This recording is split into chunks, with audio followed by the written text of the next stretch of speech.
short, but Ken is going to be, Ken is making sure he's entering the club social for Monday, October 30th.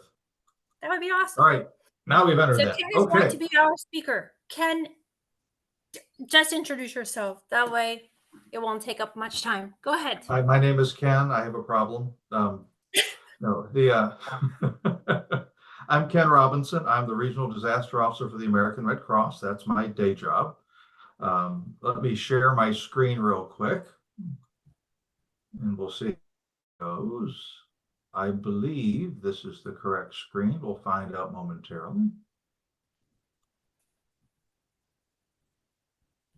Let's see, is anyone seeing my screen here? And if so, what are you seeing? We are seeing the beautiful lake. Increase. Clearly sharing the wrong screen. Let me try something else here. Hang on a second. It was nice though. It's lovely, but it's not the right thing. Let's try this screen. Here we go. Let's try. Let's see what this does. I may have to share this. I was trying to share multiple things at the same time, so that may not work out, but we'll try this and see what happens. All right, now what do you see? The foundation gala. Yes, shameless self-promotion, shameless plug. If you are in Ohio, on Friday, October 20th, you can come to the Hilton Garden Inn in lovely Perrysburg, Ohio, where some of us live, and you can get the special whoop-de-doo Rotary rate and stay at the Hilton Garden Inn in Perrysburg and attend the Foundation Gala. So that's your shameless plug. Moving on to the topic. Actually, Ken, if you Yes. send that to us, we'll send that out to the membership just Sure. as a personal thing, and we'll put it on our website, on our Facebook page. I will do that tonight, best I can recall. Alrighty, so our map makers at the American Red Cross have been taking hallucinogenic drugs for a very long time. And this is the map of Ohio. If you see it in blue, that is the Northern Ohio region. So if you are looking for a Red Cross speaker to go to Elyria, sorry about your bad luck, it won't be me. So, or it could be good luck. So congratulations. The rest of the state in yellow that you see, along with some parts of Kentucky and Indiana, is the central and southern Ohio region. Why would it align this way? This aligns with our biomedical territories.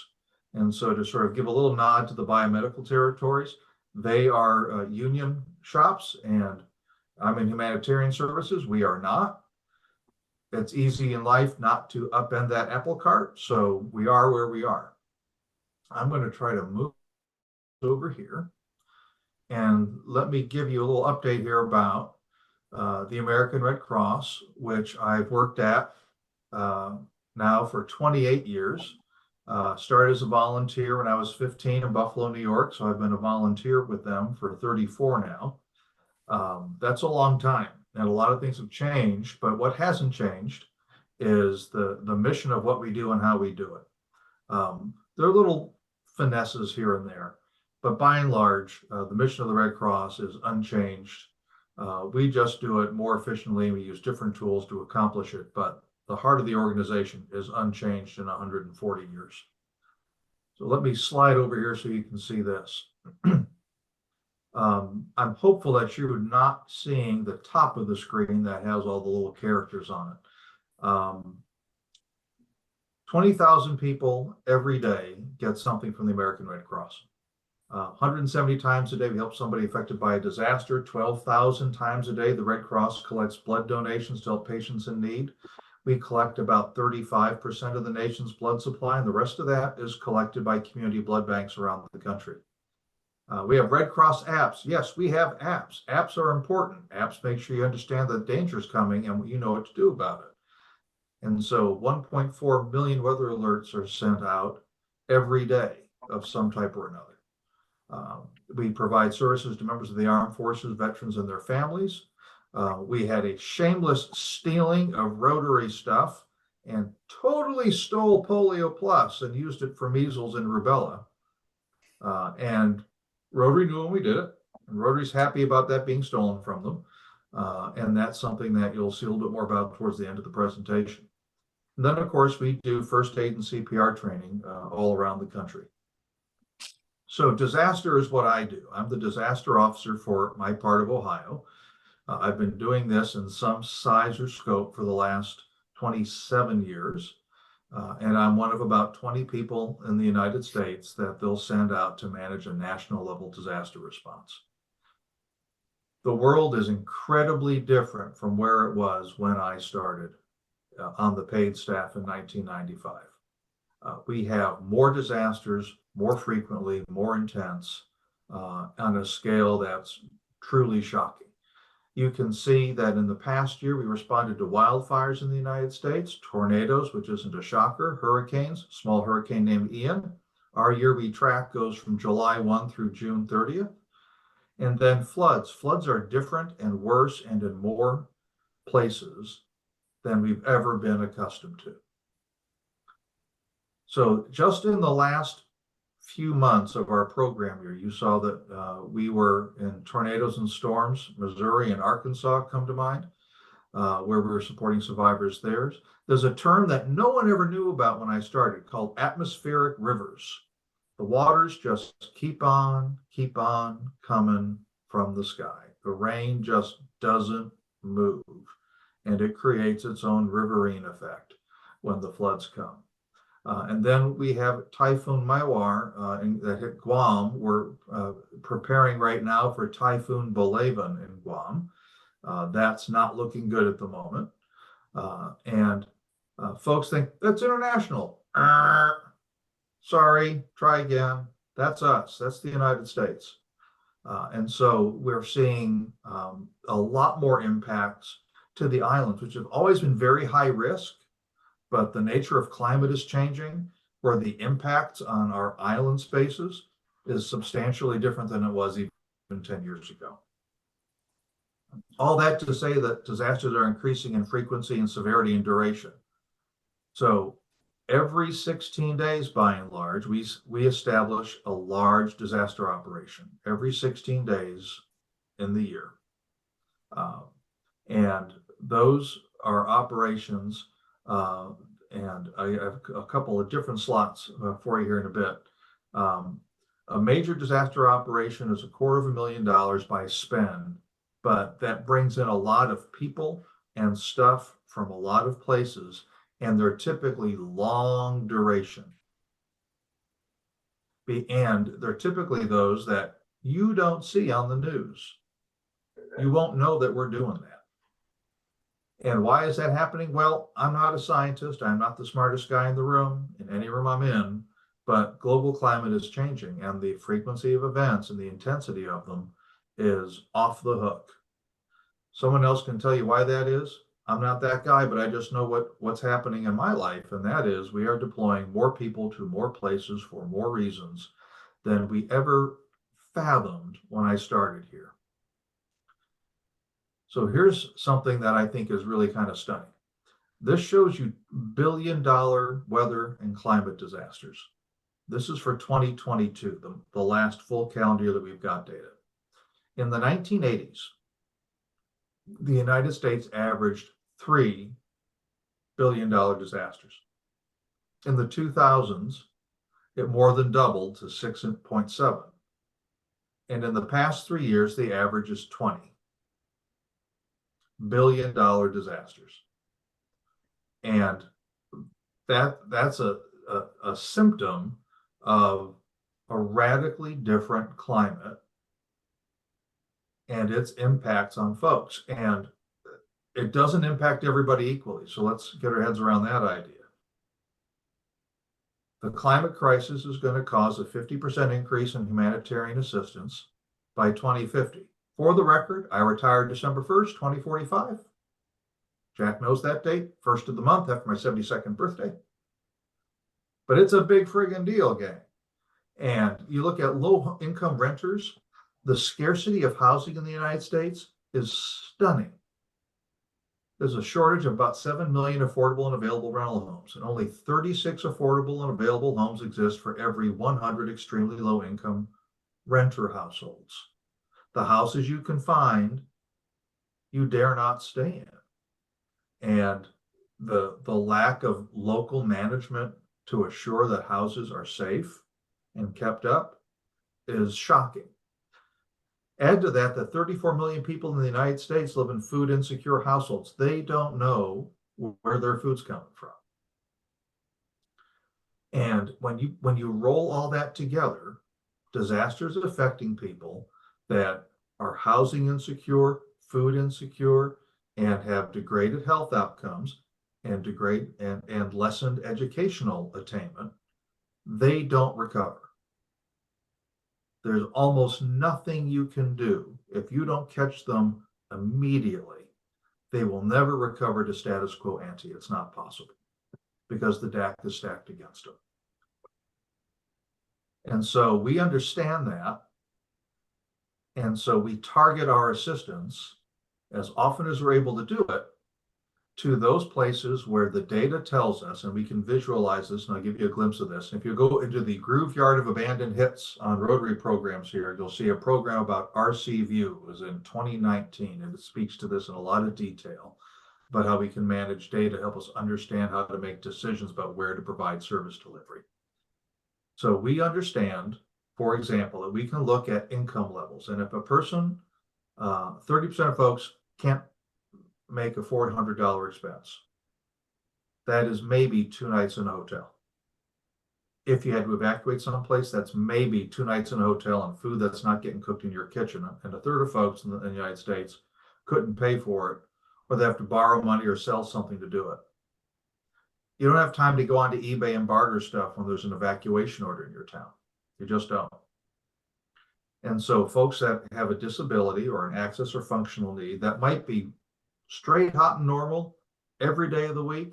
But if I take them out of where they live, now they're not. They can't be. They were good where they were. They knew where all the things were.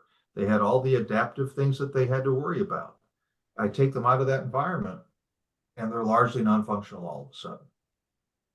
And so we understand, based on information, where we can see by the census tract what people's needs are, and if my choice is this set or that set, I can choose to dedicate resources here first and there next.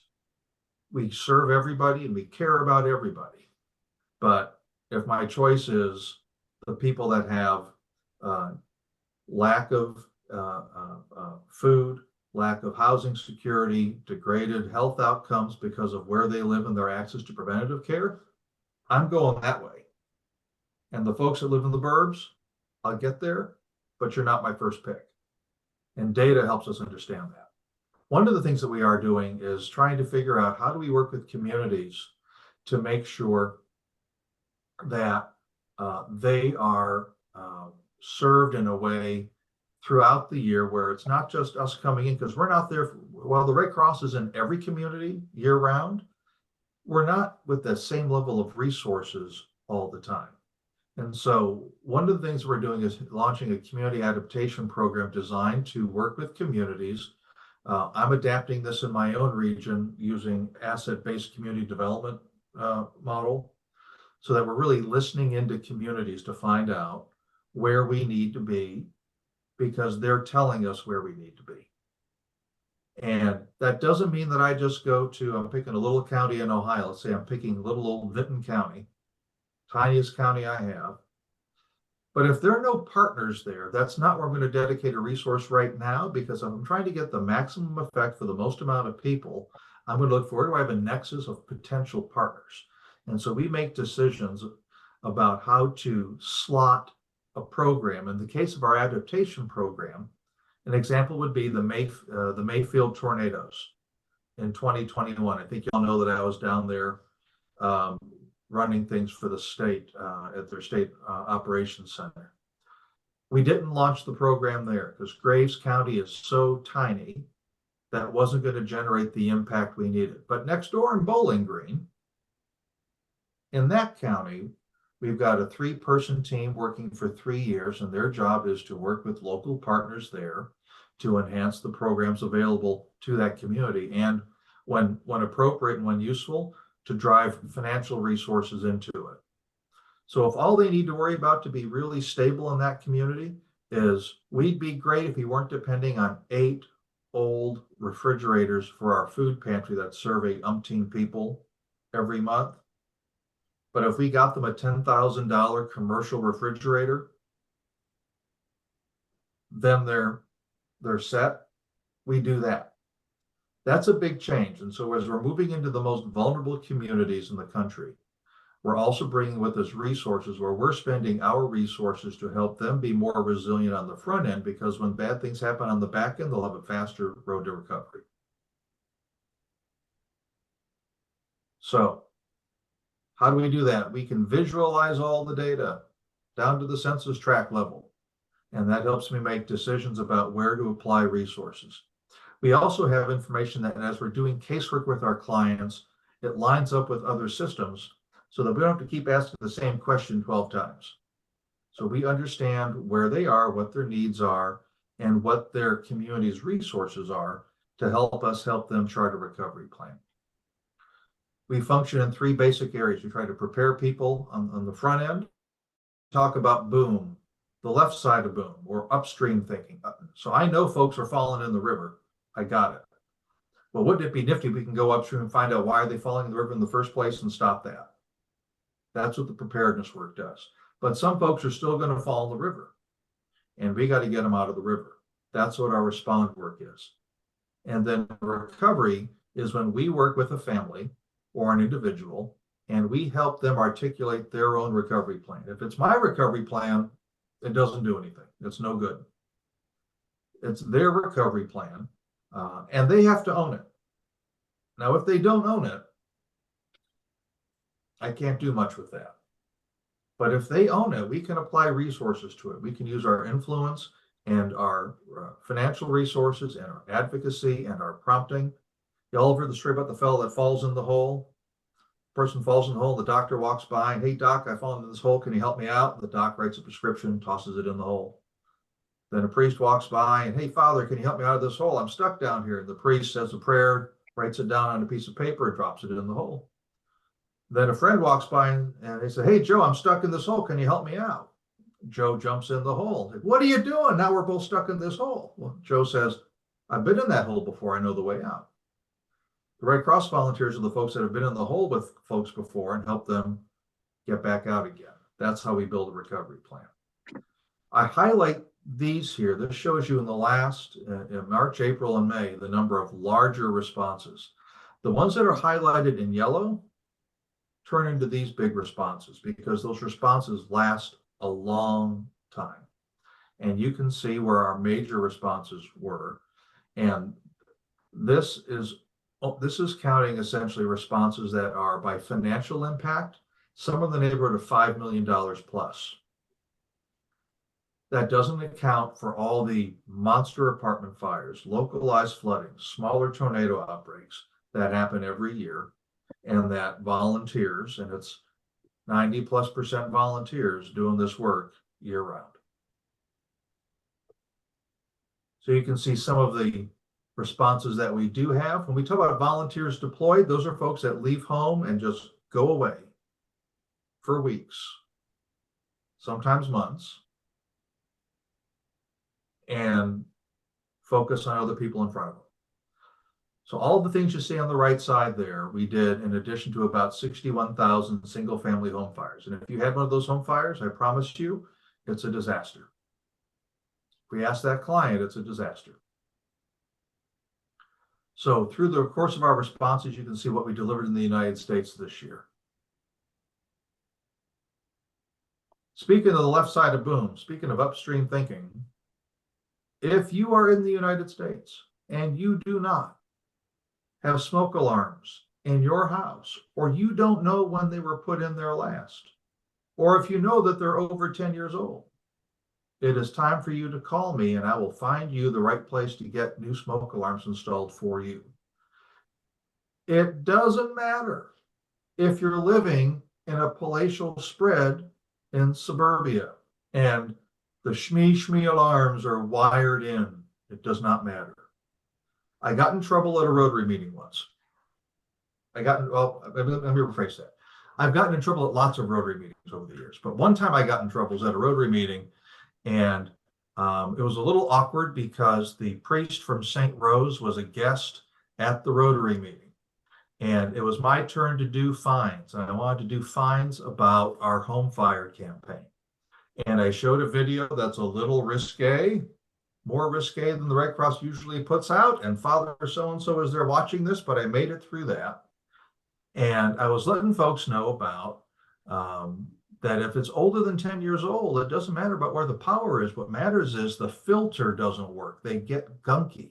10 years of just whatever is in your house clogs up this filter.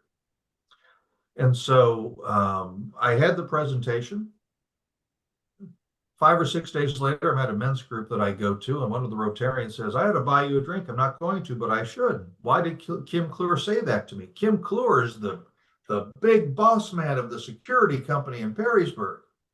And another Rotarian in Perrysburg who's got more money than God in a house like 5 sizes, the size of my own, says, I need you to come out because my alarms are older than 10 years. I need you to replace all the alarms. And so Kim Kluer made a fortune because I gave this Rotary truck. It matters because, and this is something that I want to focus on with this group. If you're middle class or upper middle class or better, you think you're safe and you're not. If you're poor, you know you're not. You know you're not. You'll let us in to help you put in new smoke alarms. But if you're living in the burbs or your little gated enclave, and that's not judgment, but you don't know that you're not safe. And we have fatal fires all the time in places where people should know better, but they don't. So if your alarms are older than 10 years old, you need to get new ones. And either do that with your security company or call your local Red Cross in the United States and they will come out and install those for you. It doesn't cost you a dime.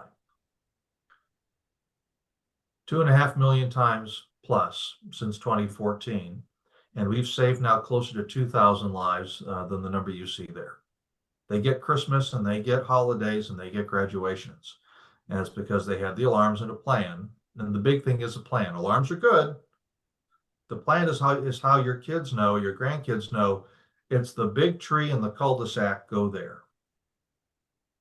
Incredibly important stuff. We talked about apps. You can go to the App Store and download the emergency app. It will tell you when you've got bad things coming to you. You get to choose which one to get buzzed for, and that's your call. We do other things. Let's talk about blood services real quick. It was kind of a big deal. And this is not my side of the business, but it was kind of a big deal for blood services in the last 12 months. We are doing quite a bit right now on getting more people access to being a blood donor. So it used to be that the Food and Drug Administration, which regulates blood donation for all the blood banking operations in the United States, the Red Cross and all the other dozens and dozens that are part of the American Association of Blood Banks. And they finally this year withdrew the prohibition that the FDA had had since the 1980s about excluding folks based on sexual orientation because the data wasn't there to support it. And the testing is so good now that it's no longer a concern. Back in the middle 80s, when the testing wasn't that much of a concern, and you're in the middle of the AIDS scare, that was reasonable, but it's not been reasonable for about 10 years. And now it's gone through the process so that that prohibition is lifted. And then another thing that is really interesting if you're in the central Ohio area, most of the therapeutics for sickle cell treatment is made in my office, down the hall from my office. It's a 24/7 operation. And if those folks don't work, then their kids at Nationwide Children's Hospital that don't survive. It's amazing that what those people do in their space, just a few steps from where my office is. And that hinges on diversifying the blood supply. And so we're working very, very hard to make intentional outreach so that we can get more diverse blood donors. Only about 4% of people that can donate do. So if you haven't, or if it's been a minute, I'd ask you to think about that. And you can see there what we've collected and what we distributed. I'm telling myself we've got some veterans here. This is sort of the core piece of our work. This is the oldest piece of our work, is supporting people in the armed forces. And we make sure that people at home are connected to their loved ones that are serving either domestically or overseas. And if there's an emergency, that we can help verify for a military command the conditions at home so that that command can make a decision about the potential of granting emergency leave. We transmit good news and we transmit bad news. 75,000 plus times we made sure that people understood there was an emergency at home, and if needed be, we help them make the arrangements that they need, and if needed be, pay for them to get them from where the port of destination was in the United States to where the point of need was in their town. And we do that 24/7, 365.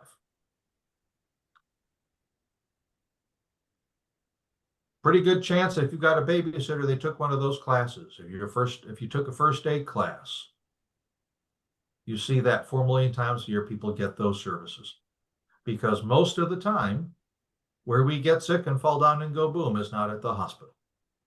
So it's really based on the penetration and community with providers like the Red Cross and the Heart Association and your local fire department, that these are incredibly important skills. So I'm glad that my people in my house have had this training, because if I get too excited when I'm talking about something, watching a Bills game, and I drop, there's some small chance that maybe, just maybe, unless it's Tara who wants the life insurance, the boys might do something. Tara would wait a half a step and then she'd do something to make it look good. Get yourself your first aid and CPR training, or hands-only CPR training. That takes you about 25 minutes. Then a little bit about international services real quick as we get to close out. So right now, it's different, right? If we were talking about this exclusively last Monday night, we'd have a different conversation about this. Right now, what you see is you're going to see a lot about the International Committee of the Red Cross. The International Committee of the Red Cross functions during times of armed conflict. Member societies in Israel, it's called the Magen David Adom, the Red Shield of David. In the rest of the world, it's called the Red Cross or the Red Crescent. And in Iran, it's the Red Lion and Sun. You might see that symbol, that either that Red Star of David right now, or a Red Crescent or a Red Cross, a lot in the news, given what's happening right now in Israel since Saturday. The International Committee of the Red Cross functions just in times of armed conflict. You will not hear them making pronouncements about what a country or a group is or isn't doing, which is incredibly frustrating. But the reason that is that if they start making pronouncements like that, they lose access. And so that we can either be assured of not having access. Think about the challenges with Russia and Ukraine right now, or the possibility of having access to take care of prisoners of war and to advocate for the needs of civilians that are caught during an armed conflict. What you typically see in other times is the International Federation of Red Cross and Red Crescent Societies, and they function and provide disaster relief around the world and capacity building around the world. And the American Red Cross may send relief items, financial assistance, and trained people to help with that. Every national society sort of takes on a little piece of what a global disaster response mission would be. For example, one of the things the United States typically does is cash management. That's technology. It's program process, but it's also technology. And so you'll see a lot of the time when we send people over, they focus on that. They might also focus on a lot of the things that Rotary does, frankly. They need to understand how to maintain and create new water systems. We can help do that. They need to understand how to build an appropriate psychosocial response for the disasters that keep coming at them because of climate change. Delegates from another country can help them do that. So that's not just the American Red Cross. Oh, we're the big United States, we're the big dog. we get help in as often as we give help out. So it is really, we have delegates coming in to help us do things. We are not nearly as good as other national societies about community mobilization. We're getting there, but we're getting there sooner because of the help of other Red Cross societies from Africa, from Central America, that come teach us how to be better at that and help us change the way we think. And so I want to be real clear about it's a very much a mutually beneficial relationship within the Red Cross, Red Crescent movement that we benefit from. You can see some of the international responses that we supported around the world. That's a lot of them. So more than 59 million was donated that we pushed through for Red Cross and Red Crescent efforts. 15 employees deployed for that. What is the reconnection after disasters? You can send a message. We did this a lot when I was a young guy working at the Red Cross in Bowling Green. And somebody in Bowling Green couldn't find their family member in Iraq after the war started in 2002.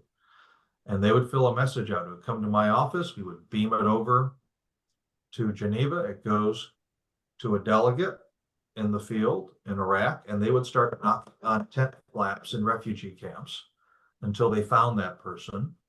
They can write a 25-word message back, beams it back around. I delivered it to a kid at Bowling Green State University.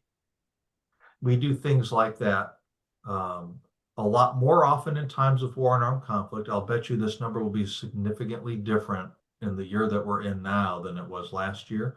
But those are made after not armed conflict by and large.